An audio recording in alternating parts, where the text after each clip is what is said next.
Today's guest has led one of the most consequential chapters in the 125-year history of Texas Women's University. She came to Denton from Belgium by way of Florida and Ohio, fluent in 5 languages, a published scholar, a builder of institutions. On today's episode of If You Didn't Know, I'm sitting down with Chancellor and President of Texas Women's University, Dr. Carine Feyten. Denton's got it all: the food, the music, the art, and of course the people. And behind every corner, there's a story worth sharing. And that's what this podcast is all about. Denton's best, one conversation at a time. I'm Brad, and this is If You Didn't Know, Now You Know.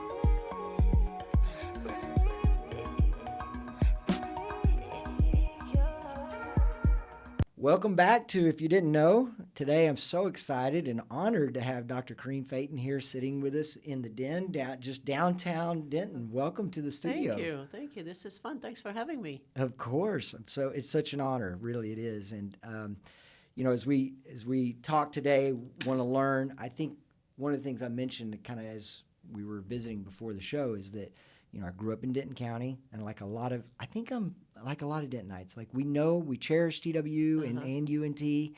We know it's great, but we probably really don't know much about it and its history. And so today we're going to kind of dig into that, and I'm excited to have it. Yeah, good. Tell us more about it. I think you said it's one of Denton's best kept secrets, right? At least that's what I was told when I came. So we are changing that. Yeah, let's change that. Well, great. So like I mentioned, you fluent in 5 languages, born in Belgium. So I think you can add 2 dead languages to that. 2 dead languages? Which ones? Latin and classical Greek. Wow! In addition to the other 5? Okay, so what are the 5? Well, obviously English. French, and Flemish, which is similar to Dutch, basically. Spanish, German. And what am I missing? Did I say French, Flemish, that's Spanish, 5. German, and English? Yeah, that's it. That's 5. And then Latin and Greek. Wow, that's incredible. That's really impressive. I don't think anybody that's been on the podcast speaks that many languages, so this is a first for me. We'll keep it all to English if you don't mind. All right. Okay. So, TW, Texas Women's University, and it's gone by several names over the years, but it is celebrating 125 years this year. Yes. You obviously know that.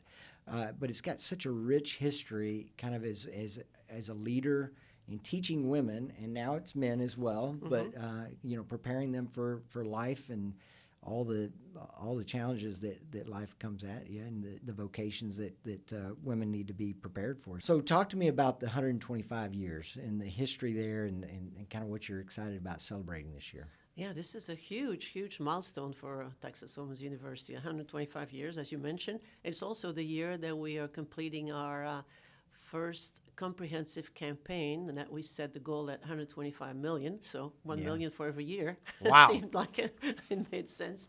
But yes, we started in 1901, and the university has really evolved over the years, but if you think about it, part of that DNA is still very much the same. The core values are still very much the same. So at the time when the university was founded, it was founded as a university only for women. Right. That has changed over time. But if you think about it, women in those days, that was a group of demographic that didn't normally have access to higher education. And so that concept has still remained the same. So very much focused on offering higher education, high quality, excellent higher education to people who don't typically have access to higher education, whether it's because of socioeconomic factors or because they age out of foster care or veterans, or who knows, whatever. But so we've had a great history in that regard. So and it was created by the Texas legislature, right? I mean, Correct. This is a Texas college or university. It's a public state university. Yes, absolutely. And about 16,000 students in the system now. A little less than that. How many in Denton approximately? Oh, around 12,000, something like that. Most of your students on the Denton campus. Right, yeah. That's the flagship, the main campus, for sure. So your other campuses now, you got one in Dallas Dallas and Houston. Okay, excellent. And so that's, we're calling you Chancellor, Dr. Feyten. You're a Chancellor, for those that didn't know or don't know, and I didn't before I kind of did the research, but that means you're kind of over a system, more than one one campus, That's right? right. That's right. So we used to be, until about 3 or 4 years ago, what was called one institution, an independent institution. Texas used to have 4 independent institutions. Okay. Texas Home was one. Texas Southern is still independent. Midwestern State and Stephen F. Austin. Those Okay. two have merged into the existing system. So Right. Texas had 6 university systems. Okay. UT, A&M, all the ones Right. you know. And so when we became a system, we became the 7th university system in Okay. Texas, and with the distinction of being the only university system in the country with a focus on women. That's incredible. So it's Yeah. pretty cool. So I guess in the 70s, there was this opening for men to start Right. in the graduate studies, Correct. and then in the 90s, Right. Undergraduate. That's right. What's the history there, and how has that reshaped or impacted the? Well, because as you mentioned, we're a state university, so federal regulations mandate that you be open to all. And so that has been, as you mentioned, since the 90s, undergrad and graduate. But we still have a focus on women in terms of, for example, types of programs or opportunities. So I'll give you an example. If you have a campus, mostly women, so Right. close to 90%, and a few good men. Yeah. But it gives actually, we don't have enough men to take on every leadership role on Right. campus, whether it's in the classroom or curriculum committees or the Senate, student government, whatever. And so the women have to learn to step up in those roles of leadership, which they usually have a tendency to sort of step back. Right. And now there's not enough guys. So here they have to step up and learn and really find their voices. And so they really develop that sense of identity that they can too lead and find their voices. And there's an expression I often use on campus, and I say, if you're not at the table, you're probably on the menu. Much better to be on the table, the table, and much better to at the head of the table or on the table. There you go. So anyway. I like that. I like it. Well, I want to come back into TW. I've got a lot more questions and things I want to discuss there. But let's go back to Belgium. So you grew up there, and you pretty much started. I mean, as I understand it, your childhood is like speaking 2 languages, Correct. right? I mean, Right. that's the way it was there, I guess. So we live in a Flemish town. Belgium has 2 different regions. The northern part is Flemish speaking, which is sort of like Dutch. It's same difference as British English and American English. Okay. That's the best analogy. Right. And then the southern part of the country is French speaking. So we live in the Flemish part, but my mom at home always spoke French, so we spoke French at home. So we had both languages basically. Wow. And so I went to elementary school in Flemish, and then I went to high school in French. So I had to switch. And so it's been an interesting, but in Belgium, there are lots of people are speaking That's more than one language. and as I've gotten to know a lot of Europeans, a lot of English spoken in general as well. So Absolutely. you probably started learning English pretty early on, I'd imagine. No, I actually learned English in high school. Is that believe it or right? not. Yes, Wow. yes. So yeah, I You was speak also it great. high school. Well, thank you. I Sounds- still have a little accent, but that's okay. I'm hanging on to it. yeah, no, it's charming. Yeah, I love it. So you attended an all-girls boarding school, right? Correct, yes. And so that I think is really interesting to me to think about that, and now I you're know. tying with TW. So Well, it's funny because I never thought about that. After I graduated from high school, went to college, etc., I never really reflected back on that experience of what it meant. But then when I came to TW, I thought, well, I came full circle. Yeah. It's like I understood the power of having an environment where women can thrive and can do anything, and not that competition. So anyway, it was like coming that's full really circle. interesting. Yeah. So what brought you to the States initially? Oh my God, that's $1 million question. Oh, is it? It's Okay. embarrassing. Well, not Oh, embarrassing. okay. I follow the man. What can I say? There you go. Hey, no, that's good. A lot of women's paths are not straightforward. You Right. just sort of, and so anyway, I landed in Tampa, Florida, and so then I came really as a tourist, and then I thought, well, in order to be able to stay there, I thought I'd study, and so I pursued a doctoral degree at the University of South Florida in Tampa. And anyway, but that relationship didn't last. I see. Okay, but So it I had got to you make here. a decision. Exactly, it got me here. It got you and I here. had to make a decision. Do I go back? Do I stay? And I thought, no, I want to finish what I started. So So Here I you am. obviously spent a lot of time at the university, and then on to teaching as well. But when did you kind of like, you know what, I want to make United States my home. I want to stay here. That's a really good question, because when I first came, when you first move to another country, I mean, if it's not just vacation, and Right. you think you might be there, and you think, oh my God, what is this? Everything's so different, Yeah. right? But then once you make that, and remember also came because I followed someone else. It's not like I decided on my own to come. Right. But once I made that decision, no, I'm going to stay and I'm going to finish, that changed everything, because I made a decision to stay. And then I decided to start appreciating, at that time, Tampa, Florida, for what it had to offer, which had amazing beaches and sunshine and palm trees, which we don't have any of it in Belgium. So, Right. And probably lots of humidity, right? Exactly. That too, yeah. So you, after graduation, did you just start teaching right away? Is that kind of your way you got into education? Into higher education, yes. So my path was a little bit interesting. When I came to the University of South Florida, my whole background in Belgium had been in linguistics, Germanic philology, which really means the study of how languages have evolved, the etymology, the old literature, that kind of thing. And so when I came to Tampa, to the University of South Florida, they didn't really have a program in that area. So I was in the College of Education. I enrolled in an interdisciplinary program. They created sort of this program, let me pick all the different majors. I took a lot of my classes in the College of Arts and Sciences and the College of Education. And at the time, the associate dean, who agreed to let me sign on to this, said, well, I just want you to know you are never going to get a job with this. Because it was sort of an unusual combination. I said, well, that's fine. I want to study what I'm interested in. Yes, exactly. And then 5 years later, he had to offer me a job. So that was a great moment of joy. I bet.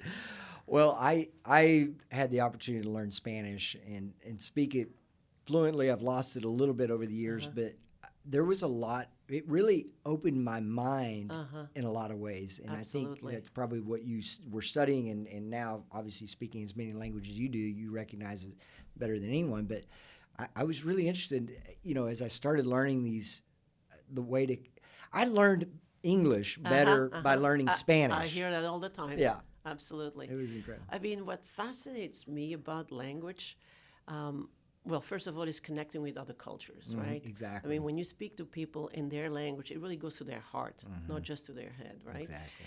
But the other thing for me is languages sort of represent windows on the world. So if you look out of the window behind you, you see a tree out there in a certain building. If you look out of a different window, you see something else. Different Now, the perspective. reality is really the same. Yeah. But you get a very different perspective. And so that's what the different languages, to me, they're sort of windows on the world and different ways of understanding the world and cultures, and just fascinating to me. So Yeah.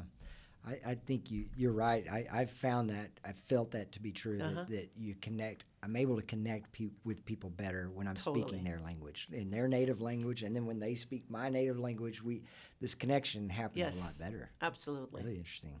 Well, that is fascinating. I'm glad you studied it. I'm glad you know as much as you do. And so where did that take you? Into teaching? Is that first job that you had, right? So when I was in Belgium, to focus, I always liked to teach. So even when I was in high school, if other students had trouble with language, I would, help them. And teaching was always sort of part of me. But when I was in Belgium, I thought my career was going to be a translator at the European Union or something like that, opening a language school. Then coming here, to Florida at that time, it evolved into advocating for foreign languages and preparing foreign language teachers. So that's basically what I did. So really helping teaching them how to teach languages, right? And what happens in your brain when you study a language and that kind of thing. And so how can you better prepare students, and help them teach languages? So that became the whole focus. And then I went through the whole, assistant professor, the whole move in higher ed, and department chair, associate dean, et cetera, the whole path. Right. Was there a moment that you can remember? Maybe it's a student that you were helping, or another teacher or professor where you said, you know what, I think maybe more in this leadership role is the direction I do want to go, or did that just kind of naturally? That's naturally the path. That's a good question because I don't know if there is a particular moment that I decided, I will tell you, maybe the opposite. Because when I was teaching and directing the foreign language program, I loved it. I did it with a passion. Yeah. And I never thought I wanted to do something else. But then, people come along and say, well, can you step in as department chair? The whole department wants you. Well, you think, well, okay, maybe. Then I love being department chair. And then I love being in the dean's office. So those opportunities sort of have come about, but I was really focused on what I was doing 150%. And then somehow that opened doors. You weren't aspiring for something. You were just focused in on that. Those doing it Love it. well Exactly. gave you more opportunities. Doing it well, giving it visibility, growing it. I was always very ambitious within the field that I was doing. And I think then people see that and it opens doors. For sure. That's sort of what happened to me, really. Yeah. And people often ask, well, was there a person? Was there a mentor? The only one thing I remember is I was still an assistant professor at the University of South Florida, and we went to a foreign language meeting somewhere in Orlando, and the president of that institution gave a welcome. I mean, maybe 10 minutes, like I do a million of them, right? Yeah. And I don't even remember anything she said, but I remember looking at her and thinking, wow, I was so impressed with her poise, and she had just published a book. And I remember thinking, wow, one day I want to be just like that. But that was a fleeting thought. But now, so many years later, I reflect on that. I think it's interesting how different experiences along your life, give you these imprints. And then later on, you might follow up on them. Well, speaking of publishing works, I mean, you've published over 100 articles or publications, right? That's a lot. That seems like a lot. Are you still doing that kind of work now? I did for the first few years that I was still here. I still had some doctoral students that were working with me, or we were writing papers together. I mean, I would say the last few years it's been more focused on maybe op-eds, not so much research articles. I mean, it takes time to do research, and honestly, I don't have much free time. There's not a lot of free time now. After South Florida, you went to Miami. No, you didn't go to Miami, the city, but Miami University in Oxford, Ohio, correct? Everybody told me I was migrating in the wrong direction. In the wrong direction, yeah. But Miami University was very proud to say that they were a university when Miami, Florida still belonged to the Spaniards. So they had nothing to do with the city of Miami. It has to do with the Miami Indians that live in that region. I see. And there's a Miami River and all of that. So that's the origin of the name. That's the name, Yeah. I see. So how long were you at 8 Miami years. University? Okay. And then in 2014 is when you had the opportunity to come to Texas Women's University. Right. So what was that process like? You got a call and like, hey, would you be interested? So, I mean, when I was a dean, you always get these different search firms that come after you and that kind of thing. But I wasn't interested because I love being at Miami University. That sort of seems the history. Yeah. But a friend of mine had nominated me for this particular position at Texas Women's, and I'll never forget how it happened. Usually I sort of discard most of them. But at that time, we were in the car, my husband and I was driving down to the real Miami, Florida. Yeah. And my husband was reading the description of the university. And I'll never forget, I remember thinking to myself, wow, you know what? I can sell this place. And what I mean by that is I understood the power of an institution like Texas Women's University, maybe because of my experience as in boarding school. And so I really understood the power of that, and I thought, that's a place I could really get behind and really, sell in the sense of, fundraising, whatever, or the mission and the whole. And so the rest happened very, very quickly. I don't know if this is a Texas thing, but within 3 weeks, the whole thing was complete. It was done. Just so strange, yes. Wow, that's incredible. So when you first came to Denton, be honest, what did you think of our town here? Well, I first came incognito. Okay. Because, they offered me a job. I thought, wait a minute, I haven't even really. So, and I saw the pioneer woman on the campus, and I read the inscription. And that's really what sort of sealed it for me, because that first line of the inscription says, marking a trail in a pathless wilderness. And I thought, that's every woman's life. Wow. You mark a trail in a path, you have to figure out your own path. Right. So anyway, we went around town, went to a little Vietnamese restaurant, and tried different things, and I just liked the vibe. Yeah, It's got a great vibe. It does. We love it, and I'm glad you've fallen in love with it too. So you've kind of coined this phrase, campus with a heart. Tell me where that came from, and what do you mean by that? It's interesting. So, I never thought this was really going to take up like that, take on. But I remember at the time that sense that I got from the campus. So this was, I think, my second year on the campus. And so it was just the students, what the students would say about the faculty, how the faculty behave with the students, that real deep care for the students. And so I remember thinking, wow, this is a campus with a heart. I just sort of, this was the time just Twitter. How you felt about it, yeah. And so this was the time when we were all really active on Twitter. So I just posted it on Twitter. Okay. And the next thing you know, it really, took place on campus, and people started calling it that. But I think the reason why it really picked up so well is it's really that combination of excellence program. The faculty are doing amazing research, and that real care for the students and supporting the students. So that combination of excellence and compassion sort of together. And I think that's why it has really stuck. Yeah. Because it fits the culture. It fits the culture of the campus. It's not something I created. I was just sort of expressing, what I saw on campus, and it has stuck ever since. And I think it's powerful. Right on. Yeah, that's powerful. Well, and you've prioritized the whole person development. Right. Really, mental health, financial literacy, nutrition, purpose. Some people would say, "Hey, this is a university. Focus on academics. Don't worry about the rest of that." What would you say to that? Why is that so important to you? The whole person. And I think it's so important, and today even more than ever. Absolutely. To me, an education is not just in your mind. If it's just intellectual, it could go in and out, right. But you have to really fully live it, experience it, and also think about the demographic that we have on campus. So I said almost 90% women, but also about 50% of our students are first generation in college. About half of them are Pell eligible, meaning they come from lower socioeconomic backgrounds. And we also have a lot of women who have children. They have families. And so oftentimes the women are the ones that make a lot of decisions for their kids in terms of, education and whatnot. They want to do the right thing, but they don't always know what is the right thing. And so I felt like coming to TWU, where half of our majors, by the way, are in the health-related fields. I thought we should walk the talk. We shouldn't just teach about it. We should everything we do on campus should be supporting that, so that when somebody earns a nursing degree, they also know how to be healthy themselves. Their mental health, their financial literacy, how to help their kids.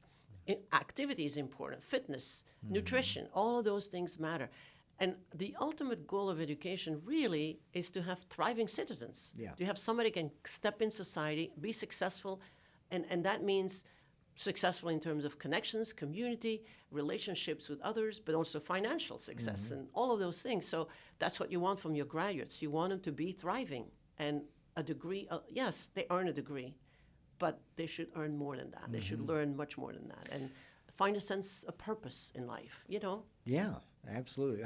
So how do you weave that into the normal college or university experience and the academic, focus of that? Well, so when I came, my husband and I felt both really strongly about it, and so we made an initial investment and started the Health and Wellbeing Initiative on campus.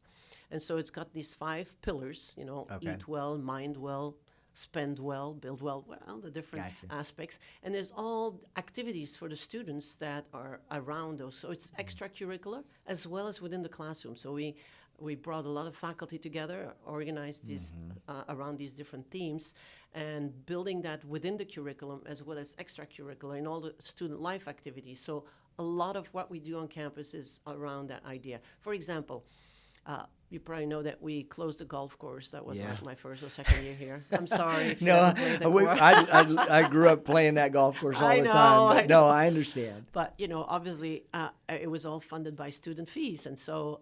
And only 3% of the rounds were played by faculty, staff, and students. But I don't want to do away with the green space, because I think the green space is so important. We have such a beautiful space with beautiful trees. So we have trails, and now we're going to have a trail with a fitness equipment along the trail, so people can work out and outside. And so this notion of being out in nature is really important, and activity. So everything we do on campus has sort of that mindset. Even when we build the buildings, we know that nature is important for your mental health, so we make sure that we build them in a way that we bring the outside world in with big windows, light, daylight, all that. And so I think it makes a difference. Wow. I'm realizing more and more how fortunate we are to have you in our community. Well, I love these thoughts, and really that leadership and what it's going to last beyond your time here, which we hope is a very long time, but it's going to last the way you're kind of setting this up, and the culture you're helping establish and cultivate. I mean, some of it, like you said, was already here, that heart Absolutely. part of it, but great stuff. I love it. Thank you. Wow. Well, so when people drive through Denton now, or they kind of go over to that, University Bell area, basically the TW campus, I mean, they're starting to see, there aren't a lot of cranes in Denton. You go to other parts of the Metroplex and you're seeing cranes all over the place. In Denton, it's a pretty rare occurrence, but you'll see cranes over there in your neck of the woods. So you've got a lot of new buildings and a lot of new things going on. I know you just finished the new Health Science Center, but talk to us about what's going on right now, and kind of what's all the activity about? A lot of it is based on feedback and the needs of the students and the faculty. So let's talk about the Health Science Center, which is the newest building that we just had the ribbon cutting a couple of weeks ago. And that was really based on the need, huge healthcare shortage in Texas. But besides wanting more graduates in those fields, we also looked at what is really missing and what's really important. So if you go to a hospital, you really want a team of doctors to work with you. And not just doctors, but you want the whole system to work together. The nurses, everybody. You want all of them to work together, give you the best care possible. It's best for patient safety, all of it. But also, for example, let's say you're sick, you're in the hospital, you may want some food that's going to help you get better. We know all the healing properties that nutrition has and food. So having the right foods for the right kinds of things. So our health system hasn't necessarily been that great in that in the past, and so we felt it was really important to build that in. So this new building is really what we call an interprofessional education. In other words, we'll have many disciplines: physical therapy, occupational therapy, nutrition, speech therapy. Speech and hearing. I know several people in that department. And Yes. So all of those, nursing, all of those disciplines coming together to really look at it's the same issue as I was telling you with foreign languages and the windows. It's having a different perspective on the same issue, the health issue of the patient. How can you address it from multiple perspectives, work together to have the best outcome for the patient? And so that's really the whole motivation behind it. And it's super exciting to see it happen. And the faculty really working together. And the students can talk to you about the benefit. Students from physical therapy will tell you what the benefit was with working with occupational therapy students, how it changed the way they thought about their help with the patients. And so I think it's going to produce graduates that are going to be amazing. Yeah. This building is actually state of the art. It's one of the very few in the country. We went around the country and looked at interesting buildings that had those features, and this is really sort of the culmination of that. So I'm very proud of it, and I think it's going to be an amazing legacy in terms of what it does for patients. But also it has clinics. So people from the rural areas, for example, can come to the clinic, one-stop shop. They get all the different disciplines and professions really helping them in one spot. So I think there's a huge benefit. And the state saw the importance of doing this. So this was all mostly funded by the state. So this wasn't part of the $125 million campaign. No. The building funded. alone is $100 million, 107 actually. Right. And we received $100 million from the state to help with paying the bonds and that kind of thing. So, and that's what allowed us to build a building. And I made a case for that, and we were very lucky to have wonderful senator representatives that helped us get that through. And I love it. So it's... You're right. Our healthcare system is not what it should be, and I think taking this more holistic approach and recognizing that it's not about throwing throwing more medication or Right. pills at Exactly. somebody. It's really understanding kind of the underlying issues and coming at it with all these, from these different angles Right. and trying to help. And imagine somebody, let's say somebody had an amputation. Mm-hmm. Now, okay, so they may leave the hospital, but now what? Right? Yeah. So how do you continue your life? How do you continue to thrive in your Right. life? And that's what those occupational therapists and physical therapists will help. So it's really looking at the whole person. Again, it's that whole concept of Yeah. the whole person over time, sustainably, and so they can be thriving in their everyday life. Yeah. Amazing. Well, congratulations on that. I know that was a big deal, and it's going to be a great thing for not only our community, but for the state and, I agree. and probably beyond, I'm sure. Yes. But so other initiatives or other new buildings and programs, you've got the new aviation program. Yes, which is going, oh my God. Which, I mean, The aviation sky is the limit. I love it. I mean, that's one of the most male-dominated probably career Exactly. paths that there Only are out there. 5% of commercial pilots are women. Yeah. So I fly a lot. Yeah. And one time I was on the plane and I heard a woman voice from the From the cockpit. cockpit.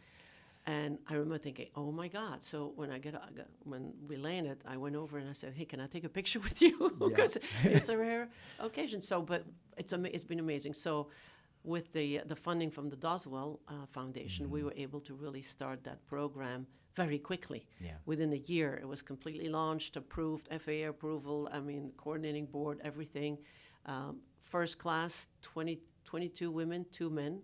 Wow. Just the right ratio. Yeah, perfect. Yep. And so, it's grown so much. Next fall, we'll have 120 students in the program. So it really met a need. This is another, I think maybe you asked me in the very beginning what's something special about TWU, and I think it's really finding a niche where there is a real need and no one has necessarily stepped into that, and where we have a certain strength and a gift to contribute. So in this case, it was during the pandemic, I was getting all these articles actually from colleagues at the airport from U.S. Aviation sending me articles of the need for more pilots, all these pilots were going to be retiring, et cetera, big crisis and not enough women. And that's how that whole idea got started. And then I was lucky enough to meet a donor, total serendipity, coincidence, if there's such a thing, at an alumni event in Seattle, out of all places. Wow. She lives in Seattle.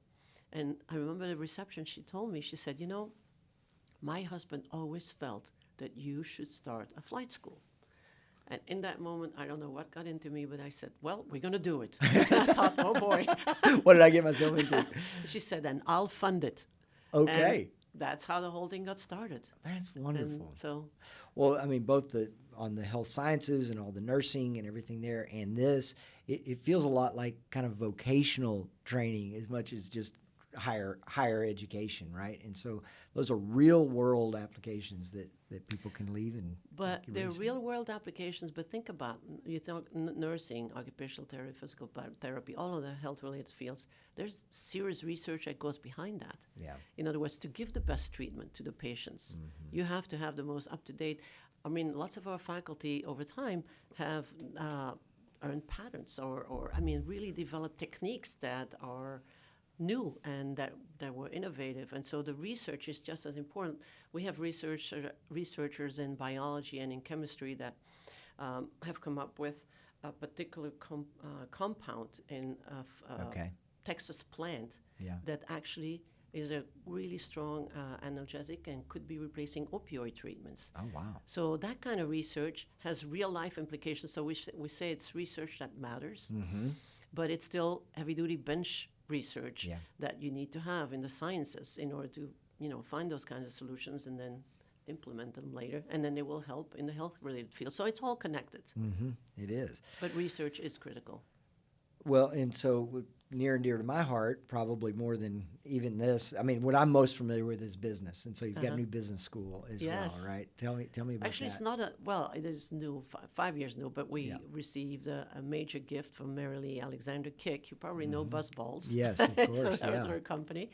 And she got her MBA from TWU, and in her capstone course, she wrote her business plan for this particular company. I've heard about that, yeah. I know. I think it's a great story. It is. So a few years later, she sold her company and turned around and gave us $30 million to name the college after her. So it's going to be the Mary Lee Alexander Kick, the MAC College of Business and Entrepreneurship, because she's a real entrepreneur. Yeah. And so that's really supporting the new building and all the new programs and scholarships and professorships and whatnot in the College of Business. So it's amazing. Yeah. For forever, I think people would think nursing. Yeah, women are in nursing, of course. But business, That's right. entrepreneurship, maybe, and Pilots. certainly we talked about the Yeah. aviation, that Yes, not at all, right.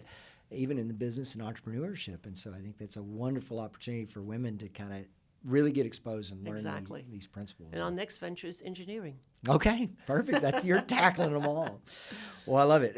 The other thing that TW is known for is its athletics. Gymnastics in particular, soccer, softball. I mean, you've got really strong athletics. Why is that important? Well, basketball. I don't In know basketball, if you saw. yeah. We just 4 years in a row, we are the champions of the Lone Star Conference regular season. So it's very exciting. We actually ranked number 1 in the country right now in D2. So it's Wow. I know, who knew, right? Little TW in Little Denton. I love it. Number 1 in the Yeah. country. It's great. But so what's really, you asked the question, what is really important about athletics? I think it's sort of the front door of the university in a way for many people. Sure. And the young ladies in those programs are just amazing because they're not just really strong athletes.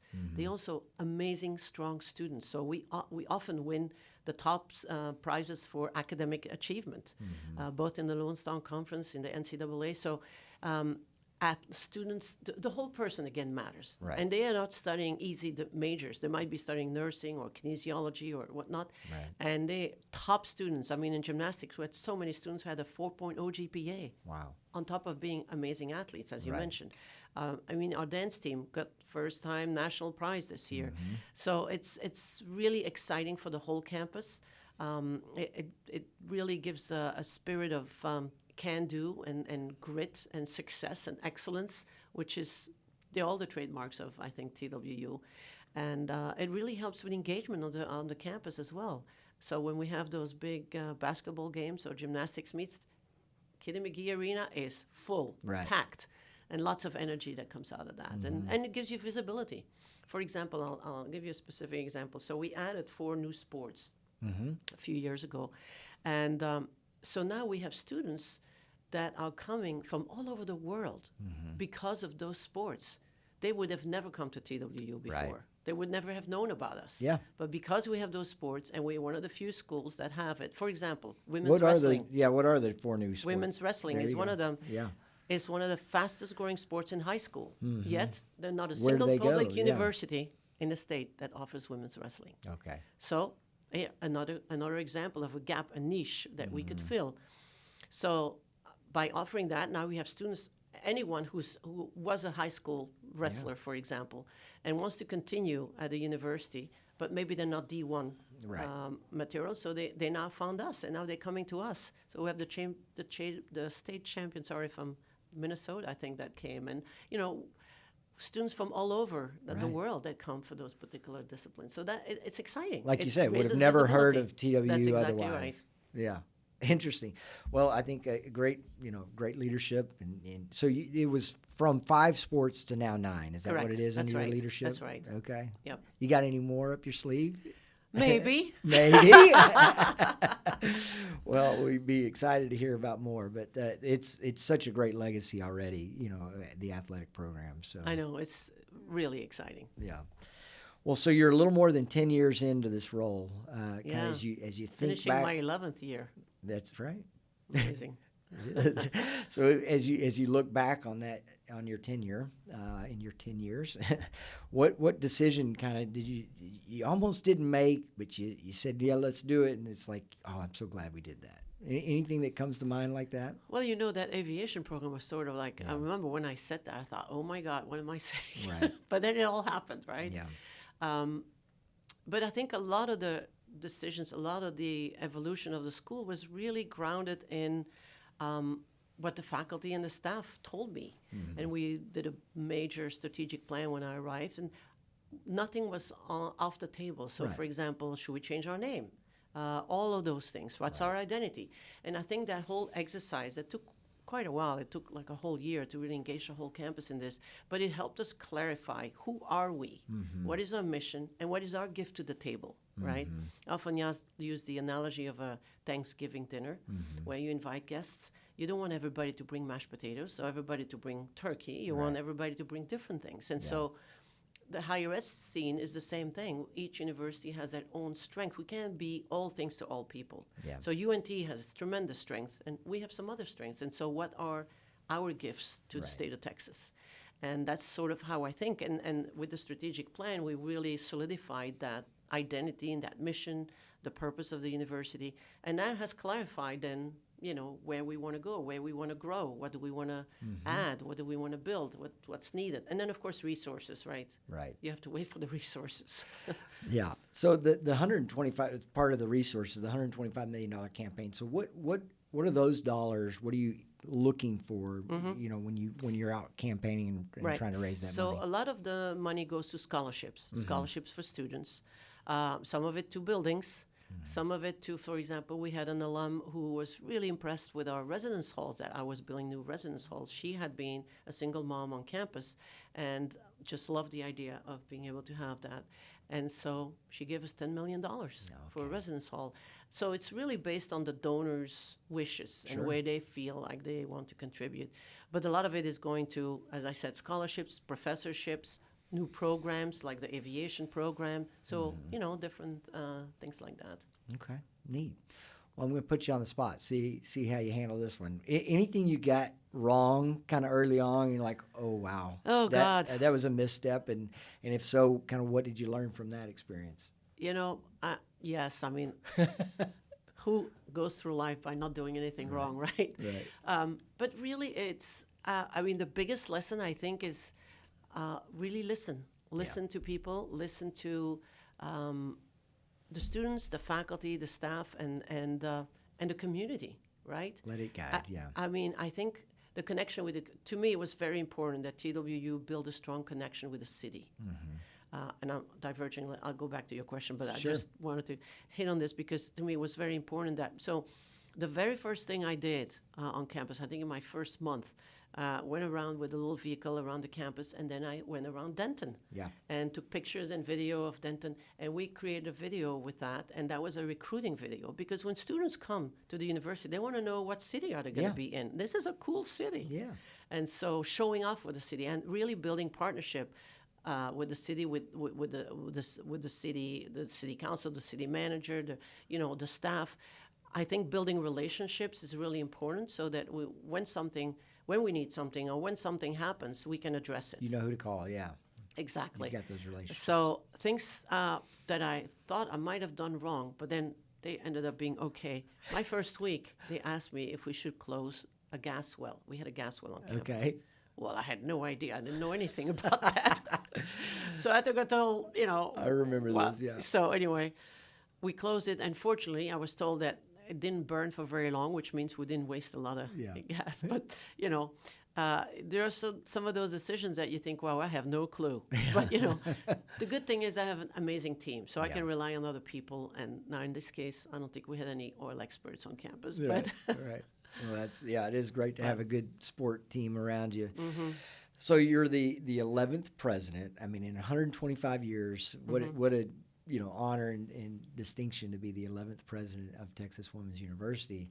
When you think about the 12th president, whenever that time may come, what do you hope that president, or in that time, that they look back in your tenure and say, you know what, wow, I can really build on that, and they did a great job. And I think you've hit on probably most of it, but yeah, well, I hope that the fact that we've been able to put TWU more on the map, to increase the visibility, I hope that's something that the next person can build on. And the culture is so strong at TWU, that culture of real excellence, reaching for the top in terms of whether it's research or in teaching, but with that compassion, the culture. I hope that can stay. I think it's part of the DNA of the institution, so I assume it will continue to grow and flourish. The whole person, that's Now, everybody, the new person coming in might have a completely different agenda. I Right. have no idea, right? Right. But hopefully some of that will still be part of the life of the campus and have made an impact enough. That's one of the reasons I feel like you have to stay for a certain amount of time in order to make a difference. Sure. You can't make a difference in 2 years, 3 years. I Right. mean, it's too quick. It takes time. Yeah. We don't move at a fast pace. So we got in another higher ed. 20 years with you. Yeah, at right. least. Hopefully.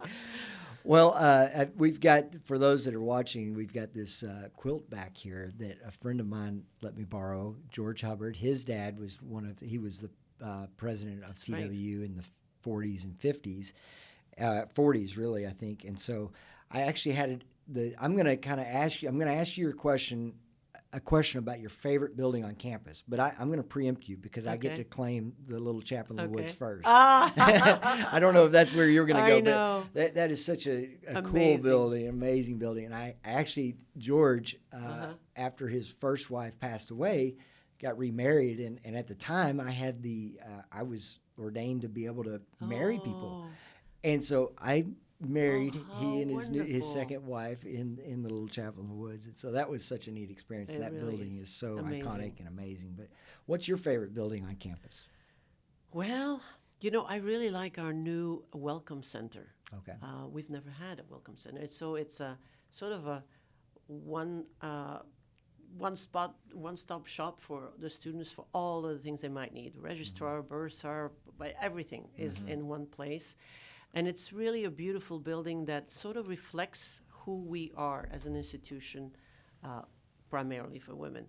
And so it has a really nice feel, very community. So, yeah, I like it. But I like the welcome center. outdoors. Yeah. That's my favorite. You've done some good It's work there. beautiful.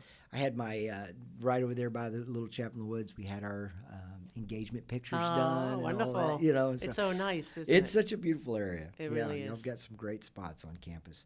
Well, beyond campus, kind of what are some of your favorite? You talked about how cool our city is. What are some of your favorite spots in Denton? Maybe restaurants or places you like to go. What do you like about I do that? have a few favorite restaurants. Oh, tell us. So depending on who the audience is, who I'm inviting, Yeah. right? So Komodo Loco, I love the great like stuff. funky feel.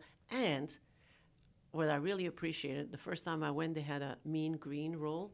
And I said, well, what's up with it? Where's You it? know? Next time I went, they had a pioneer roll. Oh, wow. And I thought, how amazing is that? I'm They're really hooked. responsive to the customer. I really like Mexican oak. Okay. I lived in Mexico for a while, and so I just have an affinity for, and Yeah. it's really, really good food. Yeah. And then if I have really fancy people coming from out of town, I might go to Kaichi. Oh, of You know. course. Yeah. So you've got the inn there to be able to get in whenever you need to. Oh, I have a friend who knows somebody. Well, that's quite the connection. I want to be your friend. Well, this has been such an honor and a privilege sitting down with you. In closing, I mean, I know you're in this leadership role. You're talking to, a lot of the staff, a lot, and probably the students as well. But if you were talking to a young woman, it's like, you know what, I kind of like what you do, but I don't know if I've got leadership material. What would you tell a young woman that's just trying to figure out their path in maybe leadership or just their path in the world in general? This notion, sometimes people think in order to be a leader, it comes with a title. It doesn't. I mean, some of the most famous leaders in our country are everyday people who just took up the mantle and were willing to fight for something or, lead in some way. And so it doesn't come necessarily with a title. So I think going inward, I really think, okay, what really, what excites you? What gives you joy?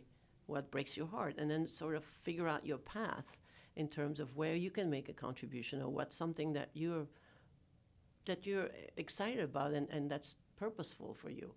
And the leadership, I think, is something that you develop. Sure. I think a lot. I don't know if you're familiar with. I'm gonna miss her name now. Thelma Sarjani. I can't remember her first name. Anyway, she had a really good TED talk that talked about how little girls are often socialized for perfection, and little boys are socialized for bravery. So, for example, if Johnny misses the ball, say, "That's okay, Johnny. You'll get it next time." Right.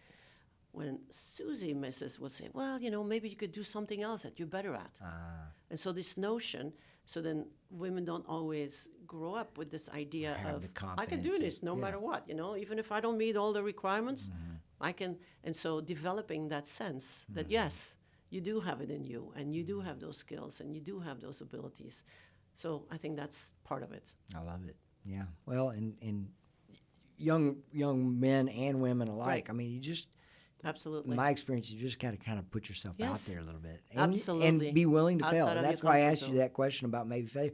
Because none of us, like you said, none of us go through life Absolutely. without making mistakes and stubbing our toes. And so recognizing that we're not going to be perfect in whatever we do, but you got to get out there and try. And fail fast. Yeah. So you can it's better move to on. fail fast. Really, I mean, it's through failure that you really learn the biggest lessons, no doubt. Sometimes I use the analogy of a tree. You look at a tree and the bark, it seems really strong and hard, but for the tree to grow, that bark has to crack open and get bigger. And so you have to, that's sort of the analogy of getting out of your comfort zone. Right. It's uncomfortable, and, but this is how you grow, and this is how you get better and stronger. Great analogy. So we have hats for all of our guests from Norman Roscoe. So as a guest, you get to pick out your whichever hat you prefer here. Oh, wow. So you get to take that with you as a gift. Oh, I'll take this one. There you go. The I love home of Denton. happiness. The home of happiness. That's Denton. Well, we're all kind of in our own little corners in the city here. You've got a great little spot up there, and like I said, in Bell and University in that area. We kind of hang out in this southwest downtown Denton. But the UNT, I mean, there's just everybody's kind of got their little corner, And I really appreciate you coming here, because what I really love about this opportunity is kind of bridging that gap, and let's all connect Yes, better. And absolutely. I think you hit on it early in your tenure, that you were like reaching out and let's all connect up. Yes. So as you're building great things there, and we're trying to do it here, and they're doing it over there, Right. and he's doing it there, and she's doing it. Imagine leveraging all that. Let's leverage it and work together Absolutely. a little bit more. I agree. This has been an absolute honor and privilege. So people want to know more about you. I guess probably the Texas Women's University website's got a lot of information Sure. I found about you. So anywhere else in particular you would point people? My social media, my handle is at TWPress, PRES. Okay. But on LinkedIn, on Facebook, Instagram, Very good. And just give us a call. Come by. I'd love to give tours. Yeah. I'll Amazing. give you a tour if you'd like. I'd sometime. love a tour. Okay. I'll take you up on that. Sure. Well, if you didn't know Dr. Carine Feyten before today, now you do. We're so excited to know more about you and learn more about your passion for Texas Women's University and our Denton community. Thanks for joining us. Thank you so much for having me on the podcast here. I really Absolutely. appreciate it. Thank you. Join us next time. Thank you.